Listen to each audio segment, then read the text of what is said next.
Hello and welcome back to my channel, or if you're new here, welcome. I'm so happy you're here. My name's Hannah, and on this channel I post a lot of content about multi-level marketing companies, specifically from the perspective of anti-MLM. I have a lot of concerns with the industry, and a lot of the content I make is centered around educating people on how it's harmful and how we should not be getting involved with these companies. So if that's content that interests you, I always link a playlist here and down below. This is my big anti-MLM playlist, and I'd love it if you check that out, if you subscribe, if you stick around. All those things are wonderful. And for today's video, I have some more horror stories coming your way. These are stories submitted by viewers about their experiences with MLM companies. So if you have your own, check out the description box and there's instructions for how to send me a story there. That's all the intro stuff, so let's get to reading. This one says, "Hey Hannah, love your content. It's great to binge in the background at work. Now, here's my more ridiculous than horrible horror story. A few years ago, I started going to a local gym before work. I would either swim or do cardio and lift weights. There was a girl I vaguely recognized from high school who would be there at the same time as me. After being in the locker room at the same time for a few days, she approached me, confirmed we had gone to school together, and asked a few catch-up questions. She made a big deal of telling me that she went to UW. UW, go Dogs! I went to UW, the University of Washington, if you're not familiar. We live in Everett, so basically everyone went to UW, and she told me that she graduated from the Foster School of Business. This tracked with what I remember of her from high school, doing DECA, running the school store, and student council. You want to know a fun fact that's totally not related is that I was also on track to go to the Foster School of Business at the University of Washington.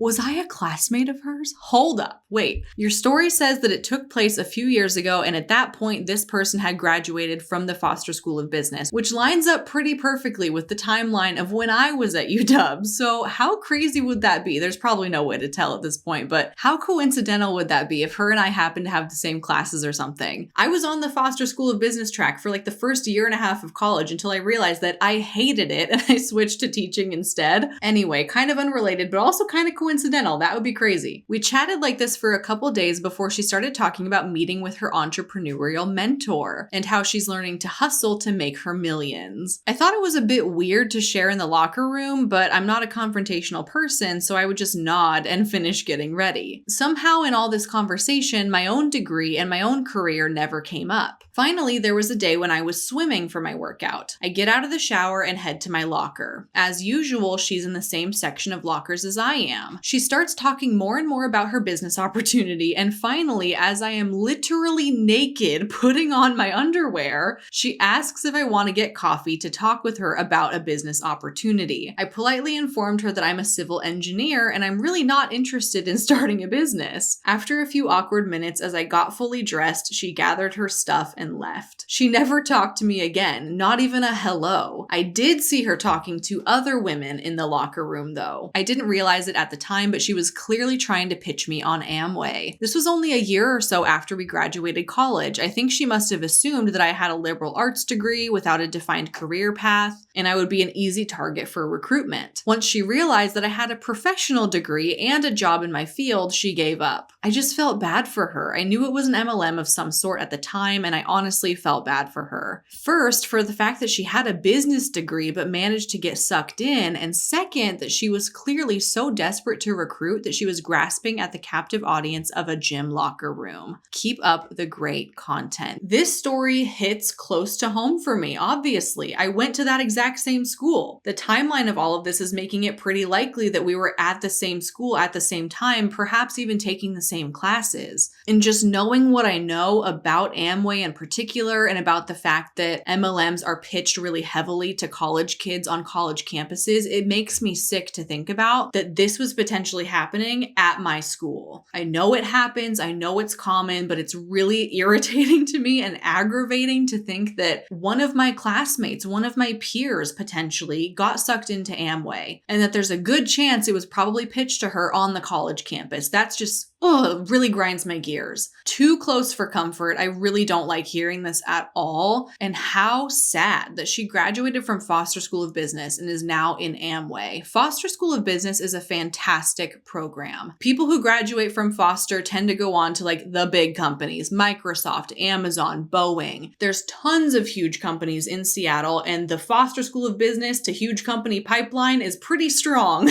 Not saying that everyone who graduates from Foster is going to get one of these big time full-time jobs, but all of the resources are there. People in foster can have incredible internships. There are so many opportunities for them to have a fantastic career in business. And what did she do? She joined Amway. That is so disheartening. And I guess this is also kind of informing me right now that foster is not doing a great job informing its students that MLMs are scams. Gosh, like that really, really sucks. You would hope that if somebody graduates from a prestigious business school at a highly ranked university, that they would have that knowledge on their side, that they would have been taught somewhere along the way that MLMs are bad. Gosh, that sucks to see. And this makes me feel like I need to write an email or I need to write a letter or something. Somebody at Foster needs to know that their students are getting sucked into MLMs and how that's a terrible thing and how it's very easily preventable if you just had a class on it, or if you had a segment of a class on it, or if you just explain to them in a 10-minute conversation why MLMs are bad. Most people get it. Ugh, just such a huge gut punch, but thank you for bringing this to my attention. UW's Foster School of Business might be hearing from me soon, thanks to your story. And as far as this person that you went to high school with, I'm obviously hoping that she can get out of Amway and that she can use her degree to her advantage. She has a very valuable degree. That's a very impressive thing to have on your resume if you live in the Seattle area. There are so many opportunities available to her. She is worth so much more than being stuck in Amway, and I hope that at this point, she's realized that and she's moved on. This one says, "Hi Hannah, I just recently found your channel and boy, do I have a doozy of an MLM horror story for you. Get ready for a wild ride." That's the best way to start an email, okay? I'm ready, let's do it. So this all starts about 9 years ago. I was probably 14 at the time. I was homeschooled, so my siblings and I had a front row seat to this MLM nightmare, and it is seared into my memory for reasons that you'll understand in a moment. On this particular day, a man came knocking on our door and asked if he could clean a room in our house. Oh my God.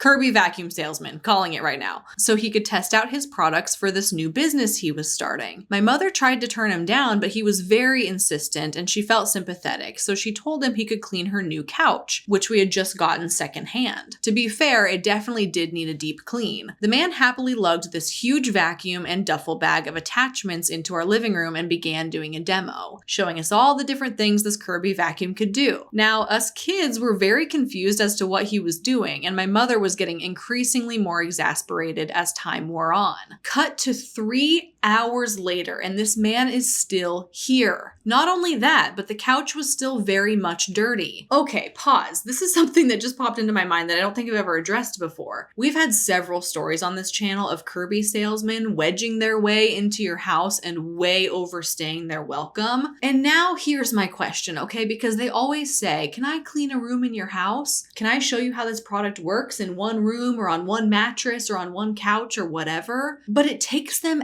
hours to do it. I've always just kind of thought like, dang, that's annoying. Why won't they leave? They should definitely get out of your house. It's been a long time. But now I'm kind of thinking that is not a good sales pitch. The fact that you are taking hours upon hours to clean one room, to clean one couch, you're not exactly selling the product very well at that point, are you? Because what you're essentially showing the customer is that using this product is going to take up hours of your life just to get one thing clean. That's kind of what I'm learning right now. It's taking him 3 hours to work on this dang couch, and you said that it was still very much dirty. So if your goal is to sell a Kirby product like a vacuum, but it's taking you 3 hours to use the vacuum and it's not even being very effective, I feel like your sales pitch isn't very effective. You see what I'm saying? At this point, my dad comes home and my mom starts really trying to get this man to leave. Instead of leaving, he calls in backup and another man shows up with paperwork. That always happens too. It's like they have a second guy chilling out in the van parked on the street to come in at any moment. That poor guy, he's sitting in the car for hours and hours. Oh my Lord. They refuse to leave our house and insist that we buy this ridiculously expensive vacuum that we could not afford. Both of my parents are physically trying to push these men out of our house, and in desperation, they sign the paper saying that we'll take the vacuum. The men then take our old vacuum and finally try to leave. My dad immediately calls them back and threatens to call the cops if they don't bring our old vacuum back. They begrudgingly do, and they leave for good this time. So now we have this very large, very expensive vacuum none of us wanted in our house, and a legal contract saying that we will pay for it. My mother calls the Kirby company and is an absolute Karen until they agree to terminate the contract. and they sent her a notice of contract termination. Now, in the fine print of the contract, there's a clause that stated if the contract was terminated for any reason before payment was collected, the company had exactly 30 days to pick up the vacuum or their ownership of it was forfeit. So we waited for them to pick it up and waited for 34 days. So given the clause in the contract, we are now the new owners of a very expensive vacuum we didn't pay a cent for. Pretty sweet, right? Wrong. The nightmare had only just begun. The Saturday after Kirby's 30-day window, my parents were hosting a dinner party and we get a knock on the door. We tell them to come in as guests had been arriving periodically all evening. The door opens and who should walk in but the Kirby rep. He tells us he's here for the Kirby, and my parents physically start to shove him out of our house, telling them that he is not welcome and they now have no legal right to the vacuum per the contract. The man starts to get very angry and things start to get scary from here. Some of our guests noticed how serious the situation was getting and formed a wall backing up my parents and protecting us kids as the Kirby rep screamed and began to threaten us while having his foot in our door. My dad actually had to brandish his handgun at the man to keep him at bay while 911 was called. Oh my gosh, my heart is like racing right now. My blood pressure is rising just listening to this. Oh my goodness. Okay. As soon as he heard that we had called the cops, the Kirby rep ran back to his truck and sped away. We filed a police report that night with everyone there as witnesses. We showed the police the contract and they took a copy of it to determine if the clause was legally binding. Later, it was determined that yes, the vacuum did belong to us now, and if the Kirby rep showed up again, we could press charges for harassment and trespassing. The next day, our family went to church as normal and everything seemed fine. However, when we got home, the horror only continued. We returned to police standing at our door, which had probably 50 or so deep dents in it. The door frame looked like someone had tried to pry the door open. Our internet cable had been cut, our back door was also damaged, and our cable satellite had been ripped out from the ground and smashed. Our neighbors had called the cops when they heard the commotion, and we also learned that the man they saw vandalizing and trying to break into our home fit the description of the Kirby rep. After that, we never saw or heard from Kirby again. And funny enough, we still have and use that vacuum to this day. It's definitely a good vacuum, but boy, I wonder if the price we had to pay for it was too high.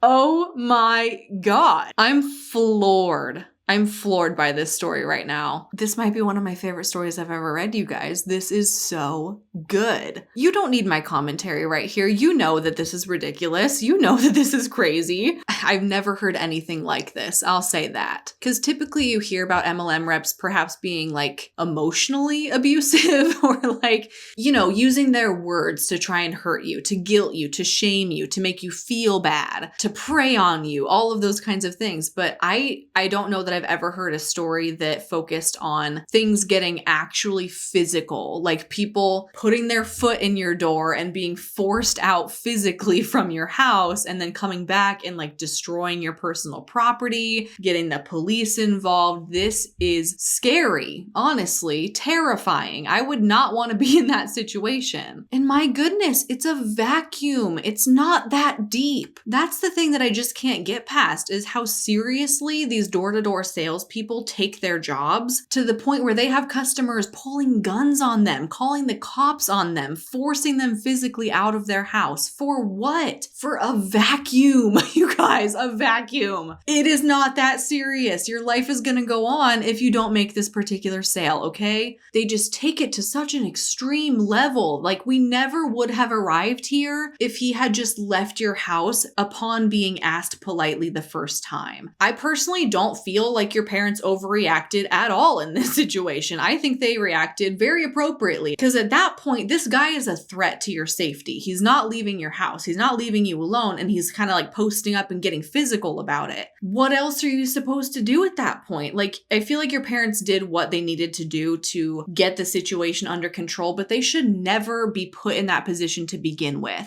We should never have Kirby salesmen acting in this manner and making people feel this way in their own homes. It's just unbelievable. It's a whole other level that I've never heard a story about before. So, wow. Thank you for writing this in. I'm a little bit shocked and stunned by it. This story says, "Hi Hannah, thank you for the wonderful anti-MLM content. I always enjoy listening to your videos while I'm at work and I appreciate the message that you're getting out there. Feel free to use my real name and the locations I mention. I'm a sucker for a good craft show. You know, the ones that are hosted at local high schools or churches where you walk throughout the building, stopping at all the folding buffet tables to see the tchotchkes that people have handmade. These craft shows are my favorite way to meet new friends and find local people to support. You can probably tell just from the concept that these places usually have a couple of MLM Huns that slip in. They're easily spotted as most of the legitimate craft tables have lots of thought and effort put into their displays and clearly have handmade items. But the MLM ones are usually a cheap banner taped to the front of the table with an email sign-up clipboard front and center while the people manning them sit on their phones. I recently moved from Texas to Iowa to save money, and since I don't know anybody up here, I looked online for some local craft shows to go to, just to get out and talk to people. I found one about 20 minutes away from my apartment that was being hosted at a local high school, and I decided to drive down on a Saturday to check it out. It was a great show, at least 200 different booths with local artisans and craftsmen showing off their handiwork. I had fun chatting with people and bought a few things for myself to celebrate my recent move. On my way out, there was a huge sign pointing to the left of the exit doors that said "More vendors" in big block letters. I thought it was strange when I looked down the hall it was pointing to because it looked like it led to nowhere, but I was wrong. I walked down the dimly lit hall and I could hear the cacophony of people that I had heard early bustling about. It turns out that they were also using the school's auxiliary gym to host craft booths. I thought this was awesome, and I was excited to see more crafts and people. Boy, was I wrong. I entered the gym and immediately knew why they had reserved this area of the school for more booths, away from all the other ones. It was all MLMs. Seriously, every single table was an MLM. doTERRA, Pure Romance, Monat, Pink Zebra, you name it. They were all there with their little tables strewn out with crap and email sign-up lists. After quickly walking through the gym and making sure that my hunch was correct, and being bombarded with what I can only describe as an in-real-life bombardment of "Hey hun" messages, I checked the time and decided what I was going to dedicate the next hour or two of my Saturday to: turning people away at the door. I stood by the entrance at the gym and I told the few people approaching that all of the booths in there were MLM/pyramid schemes/scams. Some people didn't know what that meant, and after I explained it to them, not a single person went into the MLM gym. That is dedication, my friend. I found it hilarious that this craft show clearly knew what was up with these businesses, and that they essentially put them all into timeout into a dark corner of the craft show. They obviously had problems or complaints in the past that they are not actually small businesses or local handmade goods, and they picked a win-win strategy: collect their rent money and order them all away together in a place that most people would ignore. I hope my story gave you a laugh and that maybe it'll inspire people to contact their local craft shows or bazaars with a warning about these predatory schemes. Keep up the amazing videos. I think this is fantastic,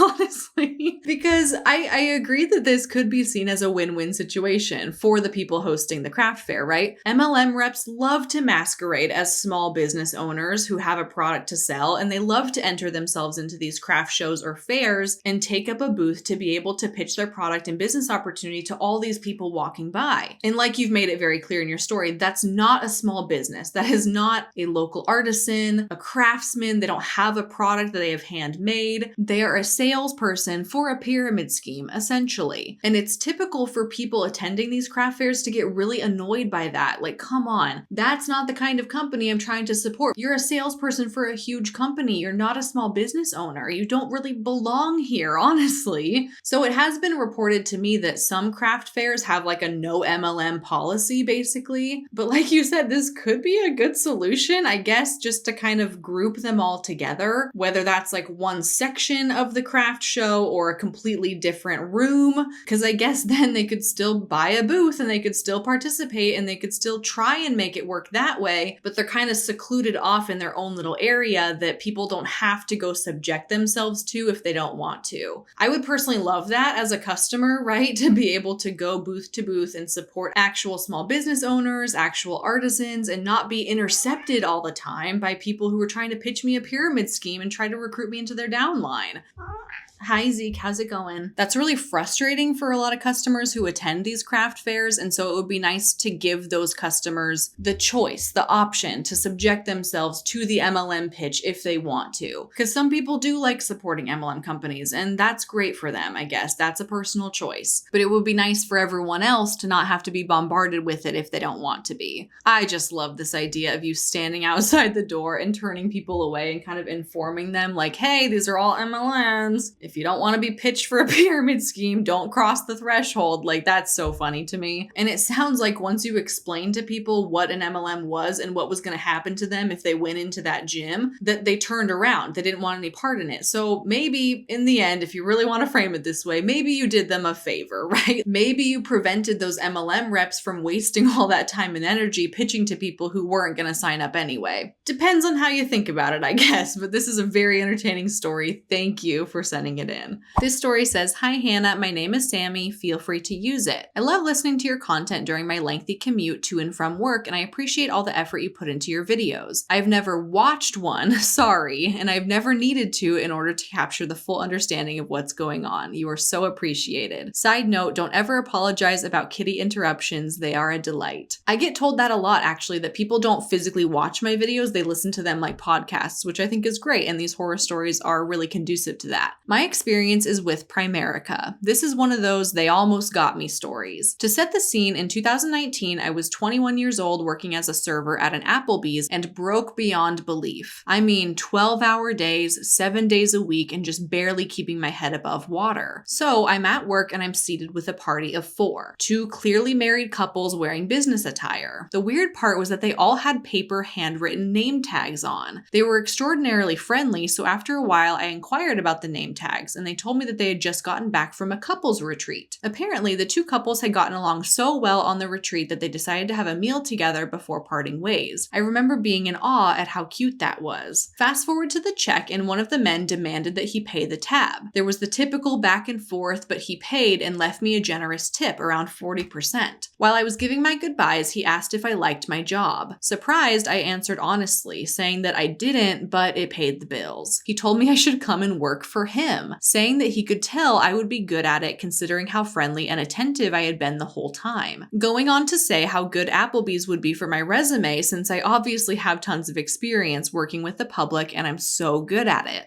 I was shocked. He told me to pull out my phone and Google the phrase, quote, "Which company in America employs the most million-dollar earners?" or something along those lines. This was a long time ago. The answer was, of course, Primerica, with a bunch of articles about the company culture and limitless earning potential. He went on and on about how great of a company it was to work for, how much he loved his job, how much money he made. My eyes were huge. I bought it, hook, line, and sinker. He gave me his business card and told me to come in later that week for an interview. I was ecstatic. That's a very compelling strategy he has. Pull out your phone, Google, which company in America employs the most million-dollar earners? That is very tactful on his part, actually, because he obviously knows what result is going to come up first. And here's my response to that. Primerica can claim that for themselves, right? But consider the source, remember the motive. What source told you that that was the case? Which website came up as that first search result to tell you that Primerica is the company that employs the most million-dollar earners? It was likely a Primerica-sponsored website, if not the website itself. And it's such specific phrasing that when put into a search engine like that, the search engine likely is not going to give you the actual correct answer. It's just going to take that phrase and populate the result that has that phrase in it. Do you see what I'm saying? Google is a search engine. It's not perfect. It's not going to automatically pop up the correct, perfect answer every single time. It's up to you to sift through those results and see the sources and consider that source. And what I'm trying to say, and probably failing miserably at explaining this, is that the phrase is so specifically worded in such a way that what I'm assuming happened is Google just showed you the result in which that exact phrase was located. The search result wasn't necessarily answering your question, it was just telling you which website you could find that phrase on. And my hunch is that it was likely likely a pro-Primerica website of some kind. But that is a very good strategy in the moment, and I've got to give him that because that has a lot of shock value, right? Like you're Googling who has the most $1 million earners. Boom, there it is. That's the company, and this is the guy pitching me this opportunity. That's a whirlwind of emotions. You don't have a lot of time or space to think critically about that. A very, very good way to manipulate somebody into trusting what you have to say. Good on him for that. I mean, not really good on him for that. Shame on him for that. But from a slimy, skeevy sales standpoint, good on him. Later that week, I called in sick to work to go to my interview, and I ended up at a small office building that I had driven past 100 times but never noticed before. He greeted me at the door wearing a suit at least a size too big for him. I noticed it right away, but I didn't say anything. He brought me into his office and started talking. Now, most interviews ask you 10 million questions, but not this guy. He just rambled on about opportunities and commissions and earning potential for over an hour. Finally, I interrupted him to ask what it was that his company sells. He had seriously talked for that long without even telling me that they were selling life insurance. After another 45 minutes of jabbering about bonuses and community, not once telling me anything about the actual insurance itself, he finally told me how I would start. Starting the following Monday, there would be 3 days of training, during which I would receive my license to sell insurance. The training cost $299.95. How would I like to pay? Cash or card?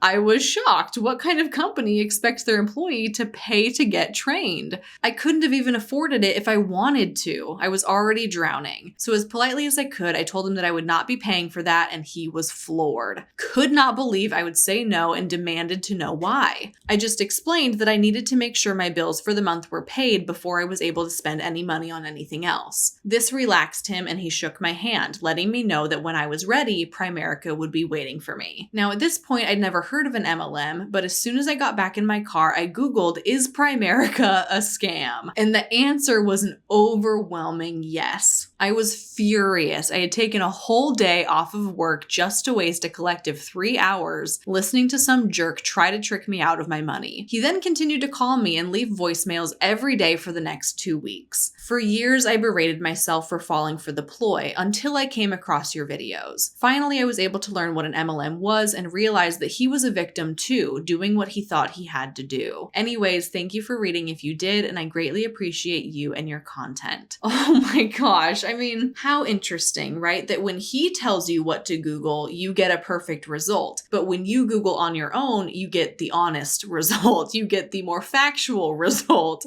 So frustrating that you had to waste a whole day and all this time and lose out on pay and call out of work just to realize that this was not a legit job for you. But the conclusion of your story does make me happy to read that after years of kind of beating yourself up for this, that you finally realized that it wasn't your fault. And to an extent, some of the blame has to be placed on the Primerica rep for his own actions. That's true. But also there's a third party here that we need to be placing blame on, and that is the company itself. That is the business model itself. And the way that that business model makes people act and makes them do things that they probably otherwise wouldn't do. And before I wrap this story up, I want to give maybe one little piece of advice, because you are not the first person to tell me that you showed up to what you thought was going to be an interview, and before you knew it, hours had gone by and you still don't know what the heck the company is or what they sell. So maybe let this be a lesson to us all that if we find ourselves in this kind of position where we think we're applying for something or we think we're interviewing for something and we get like 10 minutes into it, okay, I'll give you 10 minutes, maybe 15. I'll give the person supposed to be interviewing me 15 minutes tops to get to the point. Tell me what the company is. What am I going to be doing? What are my job duties? And at that point, I think that we have the right to interject. Cut it off right there. Say, hey, you know what? I noticed that this is supposed to be an interview, but yet you haven't asked me any questions. Do you mind if I ask a question? What is this company? What do we sell here? What are my job duties? What am I interviewing for? Those are all logical questions for you to be asking, okay? You are entitled to that information pretty much right up front. And if they're not going to give it to you in that first 15 minutes at least, you have my permission to raise your hand and go,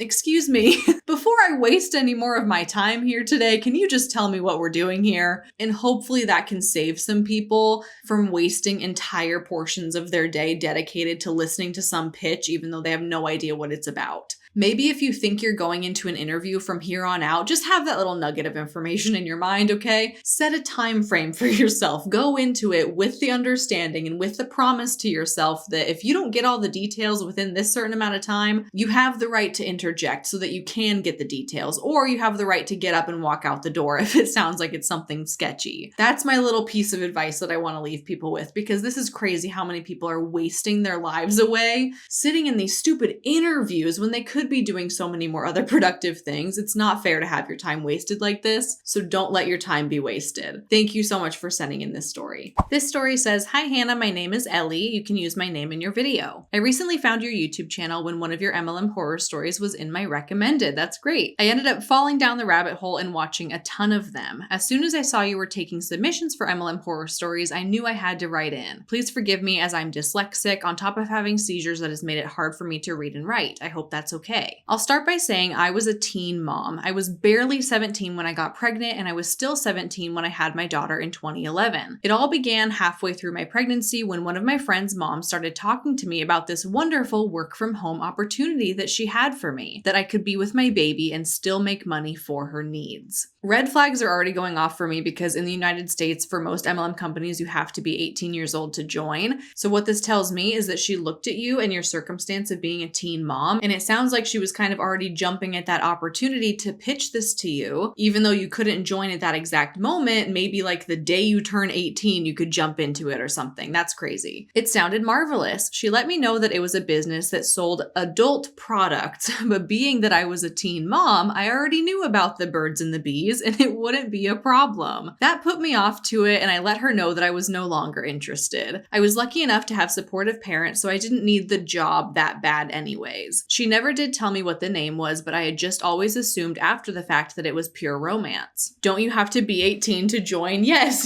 you do have to be 18 to join. Regardless, I still had no idea what an MLM was because I didn't give my friend's mom the chance to get that far in explaining how it works. Fast forward to the spring of 2012. I see this lady, we will call her Janelle, post on a Facebook swap group saying that she worked as a hiring consultant for Party Light and was looking for employees to hire. She added all the benefits like being able to work from home and such. I was still living at home with my now 1-year-old daughter, and my father was terminally sick. He was in the last stages of kidney failure. On top of that, we found out that he had a cancerous brain tumor and the doctors gave him 6 months to live. My mom was now supporting my little brother, me and my daughter, and taking care of my dying father all on her own. That sounds like a huge load to carry, and it sounds like your family was going through a really rough patch at that time. Even though Janelle's post looked too good to be true, I messaged her and we decided to meet up at the local Burger King. When I tell you this lady was a good salesman, I'm not joking. She knew all the right things to say, and being a desperate young mom just looking to support myself and help my family, I unfortunately took the bait. Janelle explained how there were all these benefits and how people all over the country got so rich all because of Party Light. Vacations, new cars, houses, it was making dreams come true. She told me all I had to do was sign up and pay $179 to receive my kit. Once I got my kit, all I had to do was sell product and I would be golden. Heck, if I can sell this much product each month, I would even get huge bonuses. When she could tell that I seemed a little uncomfortable handing over almost $200 just so I could start this job, her exact words were, quote, "I know you're young, sweetheart, so you don't know, but there's nothing to be scared about. This kind of thing happens in corporate jobs as well. You'll make your money back and then some within just a couple weeks of hard work and determination. You gotta give a little to earn more." I had money that I had saved for my baby shower that was saved for emergencies, and like an idiot, I used it to buy my kit. That comes across as very manipulative to me, that she's trying to make the point that like, you're just young, you haven't entered the workforce, so you wouldn't know, but trust me, this kind of thing is normal. Paying to start a job is normal. And I'm here to tell you something you likely already know by now, which is that that's not normal. In some cases, if you really are starting up your own business from the ground up, there is investment costs, there are startup costs to that. Some people could also argue that like going to college or getting a degree or taking an exam or getting a certification, those are all costs that you have to pay if you're wanting to get into your career field. I get that. But we're talking about a sales position here. We're essentially talking about you becoming a salesperson of Party Light products. products. And if this was a sales position for a non-MLM company, you would not be paying all this money up front to be a part of it. That's something very unique to MLMs. And I hate to hear that she kind of took advantage of that and she tried to make you think otherwise because you were young and inexperienced and you didn't really know any different at that point. What I very quickly found out was that not only did I have to sell product and not just sell it, but also meet a quota every month, but I also had to recruit a certain number of people each month as well. I was 18, trying to be a single mom to my 1-year-old and trying to help my mother care for my dying father who was getting sicker and sicker by the day. Not to mention helping my mom get my little brother to and from school, etc. There was just no way. I ended up going online and looking up Party Light, which is what I should have done from the very beginning, stupid me, and learning what an MLM is. I realized I basically just gave away $180. There was no way for me to get it back and I needed to just cut my losses. Never again, lesson learned. There actually were some really nice items in the kit. Full-size candles, tea lights, votives, these awesome decorations that went over your candles, a really big, beautiful ceramic leaf centerpiece to hold your candles, etc. I was able to sell most of the stuff on a swap page and get about $45 of my money back. And what I couldn't sell, I gave away as Christmas presents. Janelle had messaged me a few times trying to ask how things were going with the business, saying she could see I needed a boost and trying to motivate me to sell. But once she realized that I wasn't messaging her back, she left me alone. Or at least that's how I thought it would go. I wish I could say this story is done, but unfortunately it isn't. Fast forward a couple months and trigger warning, mentions of unaliving. My big brother unfortunately took his life. Oh my gosh. Since that day, I've been very vocal on S prevention and awareness. Anyone on my friends list on Facebook knew exactly what was going on in my life, not just with what happened to my brother, but also with my dying father as well. I started getting messages again from Janelle. The first one being the "I'm sorry for your loss" message, and then not even 5 minutes later, I get a message saying, "I'm sure your family is in a tight spot. I know funerals aren't cheap. Party Light can help you recoup your losses." Excuse you? What? I was floored. I literally couldn't believe she'd used my brother's death to try and sell me back into what I now knew was her BS scam, and that's exactly what I told her. Good for you. I couldn't stay quiet anymore. I told her I wanted no part in her scam, that she 100% lied to me to get me to hand over $200 and sign up under her so that she could make $1. I asked her how in the world her conscience allows her to prey on those that are in need and going through a hard time. I told her to leave me alone and never message me again. I sent the message and immediately closed my laptop so I could go outside and breathe. When I came back inside and opened my laptop back up so that I could block her, I saw that she had messaged me back. Basically, she told me that I was 100% wrong about Party Light, that it isn't an MLM and it isn't a scam. She made sure to throw in there that I am, quote, completely delusional, and that clearly my family deserves what we are going through, and it was probably all my fault. I didn't message back. I didn't even know what I would have said back to all of that, so I just blocked her. I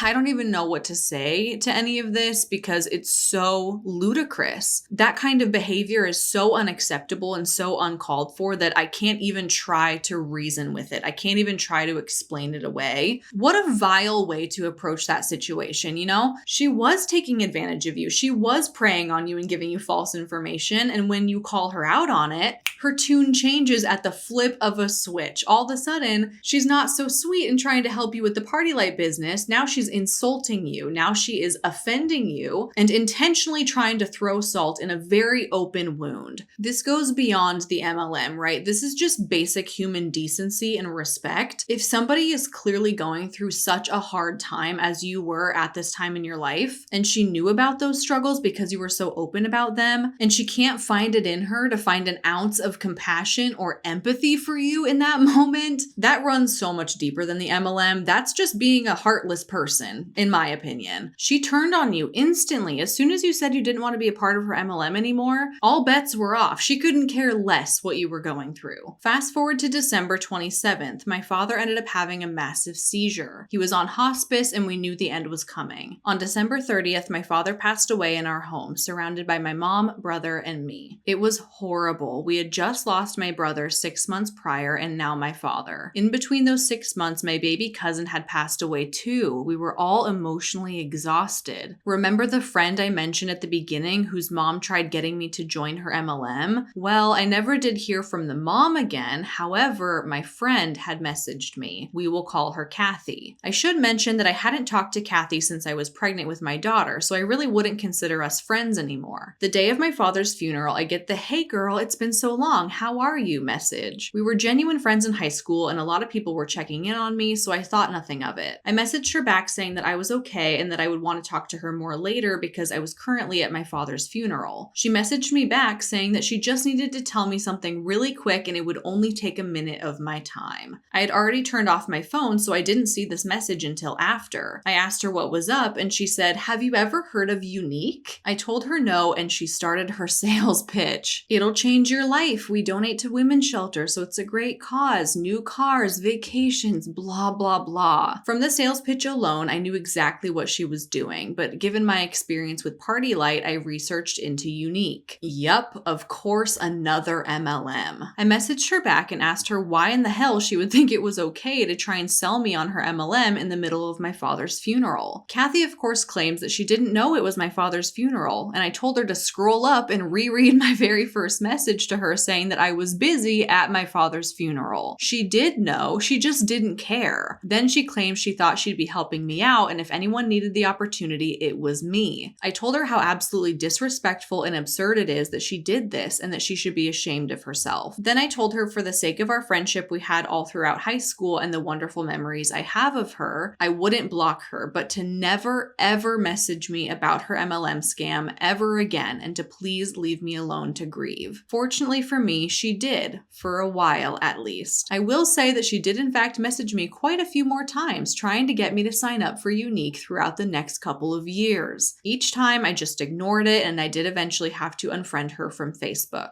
Thank you so much for listening to my story. I'm so sorry that it was so long and I truly hope there aren't too many spelling mistakes or autocorrects throughout this novel of a story. I love your videos so much and I think what you do for those who have no clue what an MLM is fantastic. Please don't ever change. My goodness, what do you say to that, right? It sounds like for this period of time in your life, it was one thing after another, more and more grief and loss stacked on top of each other. And that's awful to go through. And knowing that not one, but two different MLM consultants from two different MLM companies tried to capitalize on your tough situation and try and propose their opportunity as something that is going to help you, when in reality, the person who's going to benefit most from that is them, not you. That just makes it even more awful. That just adds fuel to the fire. I have to say that I'm just so sorry for your losses, and it really does feel like one of those when it rains it pours kinds of situations that sometimes when you're going through a hard time, it's a really hard time. And I'm hoping that by now you've had all that time to process and to grieve and to move past all of this. Of course, you never fully get over it, right? But I'm hoping that you feel that you've been able to heal over these past 10 years or so. And I think the only thing I can really say here is just apologize on the behalf of these people who treated you so inappropriately. It sounds like you did a great job in the moment of standing up for yourself and for kind of putting them in their place. Like, that's wrong. Don't treat me like that. I'm not getting involved in your scam. Goodbye. But I still feel the need to reiterate that it's so uncalled for and you were not deserving of that. And that sometimes it feels like people who are in MLMs, their mind is not in the right place. It's not in the morally correct place. Their moral compass is very much skewed. They don't seem to have a good sense of right and wrong and inappropriate versus inappropriate, and they just act in the way that is beneficial for them. And when the motive is money, is to sell somebody something or recruit them into their downline, that is the focus. That's where the energy and attention goes. And they do what they have to do at all costs, and they hurt people in the process. And I'm sorry that you were one of those people that came in the line of fire. It's not okay, and you likely never got an apology for them, so please let me apologize on their behalf. And with that, my friends, that's everything I have for you for this horror stories video. I'm so appreciative to everybody who sent in their story. Without you, I could not make these videos. You are the backbone of the horror stories series. And in saying that, my inbox is always open. If you have your own story, please go ahead and send it my way. You can find the instructions and my email address down below. Thank you so much for watching. I really appreciate you, and I'll see you in my next one real soon.